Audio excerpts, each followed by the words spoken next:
bonjour Laura. Bonjour. Tout d'abord, merci d'avoir accepté de répondre à nos questions. Est-ce que tu peux te présenter brièvement pour commencer? À toi? Oui. Je me présente à moi toi, ou à aux gens tout qui le vont monde ou à la regarder. caméra qui est là? Non, juste à moi. Alors moi je suis Laura Calu, wouhou, et je suis humoriste sur scène et en vidéo. Mais maintenant surtout sur scène.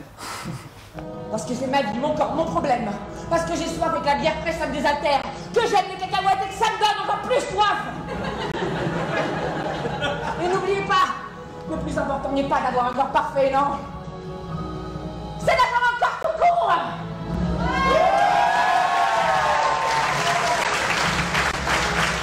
Est-ce que tu peux nous parler de ce spectacle? Mon spectacle, c'est un spectacle sur la confiance en soi. Je pense que les gens qui me connaissent, ils savent un petit peu pourquoi. C'est un sujet qui me parle. C'est un spectacle qui parle des femmes.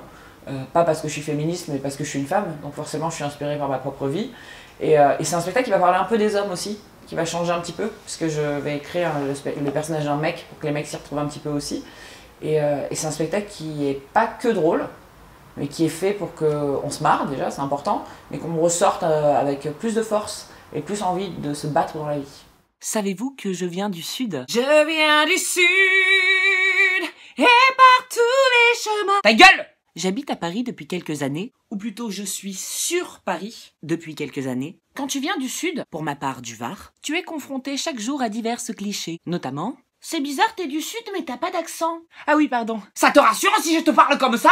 Attends, t'as complètement craqué, toi. Du coup, tu dis pain au chocolat ou chocolatine? Ou encore... Tu peux dire rose? Tu peux dire jaune? Tu peux fermer ta gueule? Merci bien. À 18 ans, t'as arrêté les études pour venir réaliser ton rêve de devenir comédienne à Paris. Comment on se débrouille quand on vient pas de Paris et qu'on arrive à 18 ans? C'est la merde.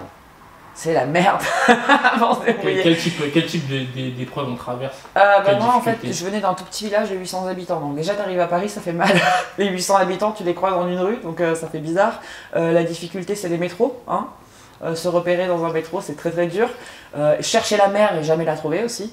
Et je parle pas de ma mère, hein, je parle évidemment de la Méditerranée. Les gens pressés. Surtout quand tu es dans un tout petit village hyper calme, les gens très pressés qui courent partout et qui me bousculent, ça a été très dur. Et être loin de ta famille aussi, c'est difficile. Mais bon, si tu as vraiment la force de faire un métier, d'arriver à faire un métier hyper compliqué, bah du coup tu t'accroches, mais c'était pas facile, hein, Paris au départ. T'as eu des moments où mentalement t'étais au plus bas et t'avais peut-être des envies d'arrêter? Oui, j'ai arrêté. J'ai arrêté le métier de comédienne, on va dire, avant mes vidéos. Donc pendant 3 ans, j'ai plus rien fait. Je me suis dit, j'arrête ce métier, ça sert à rien, j'y arriverai pas. C'est bien trop compliqué. En fait, j'ai aucun piston, je sais pas qui contacter. Je passais des castings et je me prenais bâche sur bâche. J'avais mon ex à l'époque qui arrêtait pas de me dire, mais t'y arriveras jamais. En plus, t'es pas super comédienne, t'as pas joué dans des super pièces. Enfin, au final, t'as fait une école de merde. Qu'est-ce que tu veux devenir comédienne? C'est hyper dur, quoi. Et puis j'ai repris il y a 4 ans maintenant. Voilà, il y a 4 ans, en faisant une vidéo, ça a pris sur internet et ça m'a redonné la force de faire ce métier. Et puis entre temps, j'ai quitté mon ex aussi. Ça m'a pas mal aidé. Voilà. Et au final, tu as persévéré et tu as eu raison. Ouais. Mais quelles sont tes inspirations dans ce métier? Qui t'a donné envie de faire ça? Plein de gens. Ma mère, mais elle fait pas partie du métier. Ma mère, elle m'a donné envie de faire ce métier. Mes inspirations artistiques, c'est vraiment... c'est hyper différent. Je suis hyper inspirée par Alex Luth, Likaku, tous en fait. Gad Elmaleh m'a inspiré à un moment donné, Florence Foresti m'a inspiré, Mylène Farmer m'a inspiré pour les cheveux. Donc voilà, et pour le manteau noir et les cheveux. Il y a plein d'artistes qui m'inspirent encore tout le temps. Et ceux qui m'ont le plus inspiré, je dirais que c'est les Robin des Bois, les Nuls, Alain Chabat, les Inconnus, tous ces gens qui osaient faire de l'humour et rire de tout, qui faisaient n'importe quoi, qui faisaient énormément de parodies, qui faisaient énormément de personnages, eux ils m'ont inspiré. Ouais. Hier soir, ma femme et moi, nous regardions les résultats du loto, et puis tout d'un coup, on s'est aperçu que j'avais tous les bons résultats dans le bon ordre. Nous venions de gagner 100 millions. Et puis ce matin, à la place du bulletin, il y avait ce mot de ma femme. Je pars, je prends le bulletin et les enfants, je te laisse ton doudou et ta poupée qui se gonfle. Bon. Alors, je n'ai pas honte de le dire, j'ai eu un petit peu le cafard. Et puis je me suis dit, mais enfin, Mauricienne, c'est moins pire que si c'était plus pire. Est-ce que tu as aussi des références en termes de musique qui t'ont inspiré pour Toujours. pour la Déjà pour écrire la scène. pour la scène justement, pour écrire mon spectacle, j'ai écouté énormément de musique. C'est pour ça que c'est un spectacle qui n'est pas fait que pour rire. Parce que des fois, je suis partie en émotion, j'ai écrit des textes, un peu comme finalement si j'écrivais un album, quoi. Voilà, j'ai écouté énormément de musique à l'écriture de ce spectacle, tellement qu'au final, il y a énormément de musique dans mon spectacle. Alors c'est pas moi qui chante, hein, je rassure tout le monde, sinon ne venez pas, attention, au secours. Mais il y a plein de musique qui accompagnent mes sketchs tout le long du spectacle. Vous avez sûrement déjà dû entendre parler du harcèlement, surtout dans les écoles, quand on est gamin. Je pense qu'il y a des parents qui font attention à ça, quand leurs gamins se font harceler à l'école, bon, ils y font attention, mais j'ai l'impression qu'on porte pas vraiment d'intérêt à ça. On a souvent l'impression qu'un enfant exagère ou qu'il souffre un peu pour rien, et que plus tard, en grandissant, il se rendra compte des vrais problèmes. Sauf que moi, même si je m'expose, même si je donne l'impression d'être quelqu'un qui a hyper confiance en moi, quand j'étais gamine, j'ai été une victime. Ah, une énorme victime. Je m'en suis pris plein la gueule. Du coup, c'est assez contradictoire avec l'envie comme ça de s'exposer, de se montrer à plein de gens. T'as confié plus jeune à avoir été victime de harcèlement. À quel moment tu as réalisé que ce sur quoi les gens se moquaient de toi, c'était en fait une force? Très vite. Mais j'ai toujours su que j'avais une force en moi. Et quand on se foutait de ma gueule, je m'accrochais et je pardonnais parce que je savais qu'il y avait des jaloux. Et attention, c'est pas me la péter, c'est pas de l'ego, mais c'est vrai, et je conseille à tous les gens qui se pensent différents, dont on se moque, et qu'on comprend pas, de garder leur force et de se dire c'est normal qu'on va se foutre de ta gueule, c'est normal qu'on va essayer de te rabaisser parce que t'as quelque chose en plus. Pour moi, un enfant qui se fait harceler à l'école, de base, c'est quelqu'un qui a quelque chose en plus. C'est pas quelqu'un qui a quelque chose en moins, parce que sinon on le ferait pas chier, parce que sinon on s'intéresserait pas à lui. Donc du coup, j'ai toujours su, et je le savais en moi, qu'un jour je ferais quelque chose de cool dans ma vie. Et ça m'a justement permis de m'accrocher. Très tôt, j'ai cru en moi, j'ai toujours voulu croire en moi, et je me suis jamais dit que j'étais une grosse merde. Même si on me le répétait tous les jours, je refusais d'entendre ça, et je me disais non, je suis pas une merde, un jour je vais te le prouver, un jour je vais te le prouver. Et du coup, je considère absolument pas que j'ai réussi. Loin de là, oh là là, il reste tellement de choses à faire. Mais c'est juste que on va dire que je suis sur le chemin de ce qui me plaît, de plus en plus. Aujourd'hui, je fais mon spectacle, c'est trop cool, je me rends pas vraiment compte de ce qui se passe, mais je le savais. Je savais que j'y arriverais, c'est pour ça qu'en fait on y arrive, c'est parce que tu te dis je vais y arriver, je vais y arriver.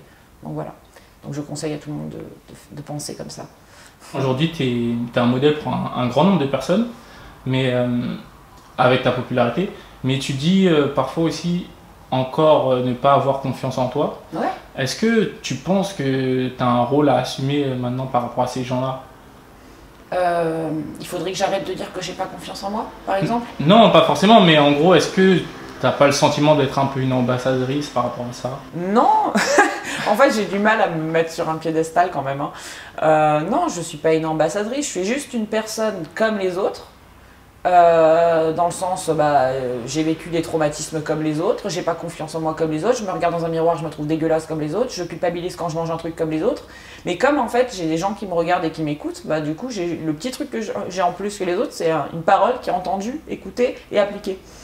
Donc forcément tu deviens un peu ambassadrice de quelque chose. Mais en fait j'ai pas plus de force qu'une autre, tu vois ce que je veux dire? C'est juste qu'en fait je suis vue et entendue, mais je pense qu'il y a plein de nanas anonymes qui ont plein de trucs à dire, qui aideraient bien des gens si elles étaient autant regardées que moi. Du coup j'en profite un max, parce que ça c'est une chance. Ah, c'est justement ça qui fait que tu as voilà. Peut-être plus de force que les autres. Voilà, c'est ça, c'est juste une force virtuelle. Mais moi, en tant qu'être humain, je suis pas plus forte qu'une autre. Et par l'intermédiaire de l'humour, justement, tu arrives à faire passer ces messages-là, même tu parles des réseaux sociaux. Pourquoi c'est le plus important de faire passer ces messages-là? Tu parles de sujets très actuels. Parce que les réseaux sociaux, c'est quelque chose que j'assume pas vraiment. En fait, je pense que c'est extrêmement éphémère, les réseaux sociaux.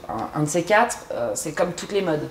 Ça va s'atténuer. Je suis désolée pour tout, pour tout ce que vous faites et tout. Profitez-en maintenant, mais je pense que voilà, un jour, on passera forcément à autre chose parce qu'on évolue, c'est comme ça. Sinon, on en sera encore au pigeon voyageur et c'est pas le cas. Mais du coup, je me suis dit à un moment donné, puisque je suis autant regardée, et peut-être que c'est éphémère, peut-être qu'un de ces quatre, ce sera plus le cas. Déjà, je vais aller sur scène, comme ça, je vais convertir mon public, mais au-delà de ça, je vais essayer de me servir intelligemment de ces réseaux sociaux. Parce qu'il y a beaucoup de gens qui s'en servent mal aussi. Et toi qui insultes les gens sur Internet, est-ce que tu as conscience de 2 minutes que derrière les vidéos? Putain, mais c'est des vraies personnes derrière. Oh, je suis pas un hologramme, moi. Quand tu m'insultes sur Internet, mais moi je le vois ça. Tu te rends compte que je le vois ça. Est-ce que dans la rue, une boulangère, une passante, un voisin, tu l'insultes comme ça? Est-ce que tu vas voir quelqu'un dans la rue que tu aimes pas sa gueule pour lui dire « Oh putain, j'aime pas ta gueule ». Tu le fais ça vraiment? Parce que si ça vraiment tu le fais dans la vie, alors je respecte, hein. Mais moi je pense que tu es une couille molle. Tu sais pourquoi tu es une couille molle? Parce qu'à partir du moment où tu te caches derrière un écran pour envoyer ta haine sur les autres comme ça, putain, c'est que tu es vraiment une grosse couille molle. Hein. Je pense même que tu es quelqu'un, tu sais quoi, de profondément frustré. Il y a un problème quelque part et je pense que tu devrais consulter plutôt que de perdre ton temps à emmerder les autres. Il y a plein de trucs horribles qui tournent sur les réseaux sociaux. Les gens sont de plus en plus violents les uns avec les autres derrière un ordinateur. Il y a de plus en plus de cyberharcèlement. Il y a de plus en plus de nanas qui se font tacler sur leurs photos. Enfin voilà, il y a plein de trucs horribles sur Internet. Et du coup, je me suis dit, bon bah... puisque j'ai pas mal de gens qui me regardent, si j'essayais de faire passer des messages cool, si j'essayais de faire prendre conscience de certaines choses, si j'essayais de soutenir des assos et d'entraîner mon public avec moi, et en fait c'est de plus en plus, j'ai de plus en plus envie de me servir pour des causes ou pour des choses importantes de mes réseaux sociaux et continuer de plus en plus mon art sur scène, mais de dissocier les deux. Vraiment, ça c'est un projet dans le futur, j'ai vraiment envie de créer quelque chose sur les réseaux qui soit utile à tout le monde. Donc d'ailleurs, je crée maintenant des lives partagés sur Instagram pour donner un peu la parole à mes abonnés pour qu'ils puissent être entendus, pour faire de la pub pour leurs trucs parce qu'ils n'ont pas, autant de vision que moi. Donc du coup, voilà, j'essaye de partager un maximum ces choses-là que je trouve très éphémères. Donc servons-nous-en intelligemment et maintenant. Est-ce que tu pourrais nous parler de tes projets futurs? Est-ce que tu as l'ambition de faire du cinéma? Moi, je veux tout faire. Je veux tout faire. Je veux faire du cinéma. J'ai envie de faire de la chanson, mais vraiment, hein, je me dis tout le temps, attends Laura, une chose après l'autre. Donc là, je suis sur mon spectacle et tout, je vais faire mon spectacle, peut-être un deuxième plus tard, tu vois, j'espère. Entre-temps, je vais faire des enfants aussi, c'est important. J'ai très envie d'en avoir, je tiens à le dire. Mais voilà, j'aimerais bien faire de la chanson, j'écris pas mal de textes, je peins aussi, donc du coup, un jour, j'aimerais peut-être faire une expo. J'ai plein de projets, en fait, ça s'arrête jamais. J'en ai vraiment beaucoup, et faire du ciné, mais bien sûr. Mais alors d'ailleurs, si vous devenez réalisateur et embauchez-moi, comme ça, pas de soucis. On fait un carton. Non mais voilà. T'as déjà eu des propositions par rapport à ça? Un petit peu, ouais. Un petit peu, vite fait, mais c'est pas encore, je t'avoue que j'ai pas encore les propositions de ouf, et c'est normal en fait. Je suis à peine dans mon spectacle, je suis à peine en train de sortir d'internet pour montrer que je sais faire autre chose, et que je suis autre chose qu'une nana qui fait des vidéos sur internet. Donc là, clairement, on est en train de découvrir qu'en fait, je suis comédienne, que je suis sur scène. Il y a plein de gens qui viennent me voir, même des professionnels, et qui disent « Toi, t'es une vraie comédienne ?» Je dis « Non, non, en fait, ça fait 4 ans que je fais des vidéos, mais j'étais pas comédienne, en fait, j'étais vendeuse. » Et je me filmais comme ça, en train de « Non, non, bah voilà, c'est mon métier. » Donc là, ils sont en train de le voir. Ils disent « Ah oui, d'accord, elle a des techniques de scène, elle sait ce que c'est de jouer, elle bouge sur scène, elle fait plein de trucs et tout. » Et donc du coup, tranquille. Et je pense que si ça se passe bien, bah ça va de soi après, tu vois. Chaque chose en son temps. Et du coup, c'est quoi ton plus grand rêve? Faire de la chanson? Non, c'est pas mon plus grand rêve de faire de la chanson, sinon j'aurais fait The Voice, direct. Non, mon plus grand rêve, c'est déjà d'être heureuse. Et pour être heureuse, c'est de réussir quelque chose qui me tient à cœur. Et là, je suis en plein dedans. Là, je suis en train de roder mon spectacle et je vais tout faire pour qu'il soit de mieux en mieux, de mieux en mieux, de mieux en mieux, jusqu'à ce que tous les gens disent « Elle est vachement meilleure sur scène qu'en vidéo. » Ça, ce serait, voilà. Déjà, si je réussis ça, je pense que j'aurais atteint un de mes rêves les plus fous.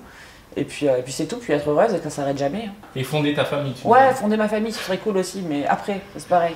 Le premier bébé, c'était le spectacle et on verra après. Okay. Et bah, pour conclure, est-ce que tu as un message à faire passer aux gens qui vont regarder l'interview? Ok, donc il faut que je leur dise, vous venez de regarder cette interview, c'est super, maintenant lâchez un peu votre portable, regardez un peu autour de vous, c'est comme ça que vous aurez les meilleures inspirations. Lâchez un peu internet, même si pourtant je vous demande de me regarder, de me partager, c'est très bizarre, mais lâchez un peu internet, regardez autour de vous ce qui se passe, regardez ce qui se passe dans le monde, prenez confiance en vous aussi, j'ai plein de trucs à dire aux gens, foncez si vous avez des idées, faites ce que vous avez envie de faire dans la vie, n'écoutez jamais les autres, écoutez que votre cœur et vous, et sinon partagez cette vidéo avant d'arrêter de regarder internet. Voilà. Merci à toi, Laura. Merci à vous.